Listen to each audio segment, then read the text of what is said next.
Добрый день, уважаемые зрители! Сегодня мы с вами поговорим на такую тему, как сухой кашель, почему возникает и почему он очень длительно вас может беспокоить.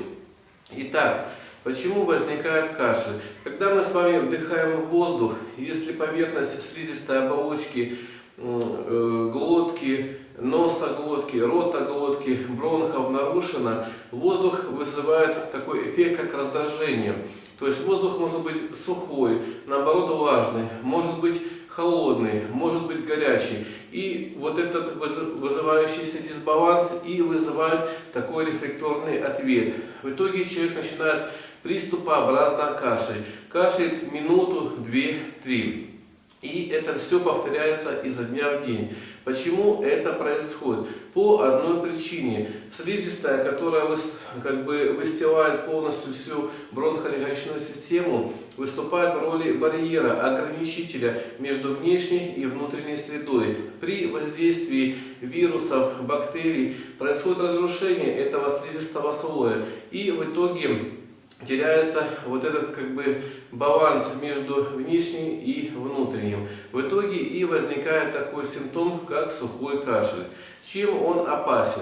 Опасен прежде всего тем, что снижается защитный слой. Хотя иммунная система у нас и борется с теми вирусами, бактериями, которые осели на поверхности вот этой видоизмененной слизистой, но все равно возникают очаги воспаления. А воспаление ведет к таким симптомам, как отек, боль и различного рода других изменений. Как справиться с этим делом?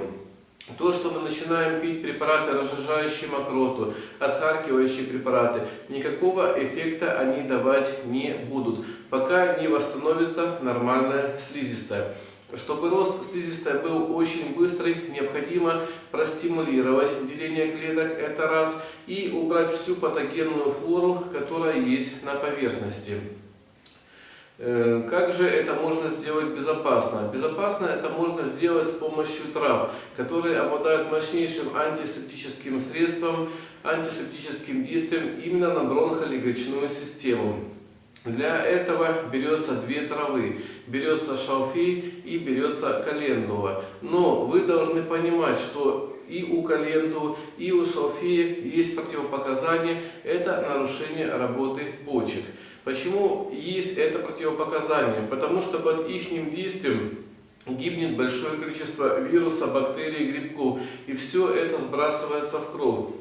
Если почки у вас больные, то есть их резерв очень низкий, под воздействием вот этого количества токсинов могут возникнуть и обостриться хронические воспалительные процессы. Поэтому, когда вы завариваете и употребляете эти травы, необходимо параллельно еще употреблять травы, которые будут прикрывать ваши почки от воздействия большого рода токсинов. Это трава полевой хвощ. Итак, какой рецепт? Вы берете шалфея 3 части, календулу берете 1 часть, то есть это антисептики для бронхолегочной системы, и берете хвощ полевой 1 часть.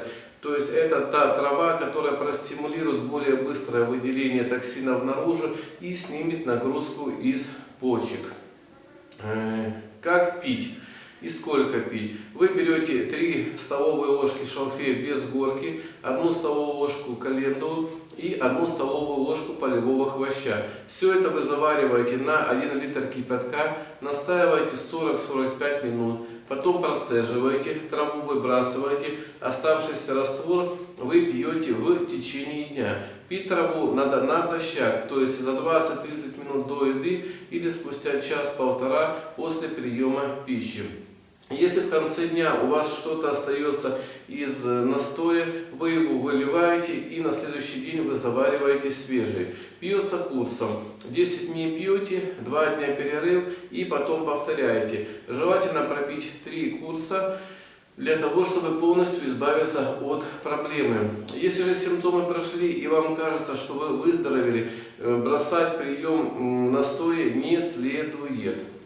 Также параллельно необходимо, конечно же, употреблять любые поливитаминные комплексы, в которых есть большое количество витамина А, витамина Е и витамина С. Все вот эти витамины, они стимулируют рост и деление слизистой, то есть она максимально быстро будет нарастать и формировать этот барьер между внешней средой и нашей внутренней средой.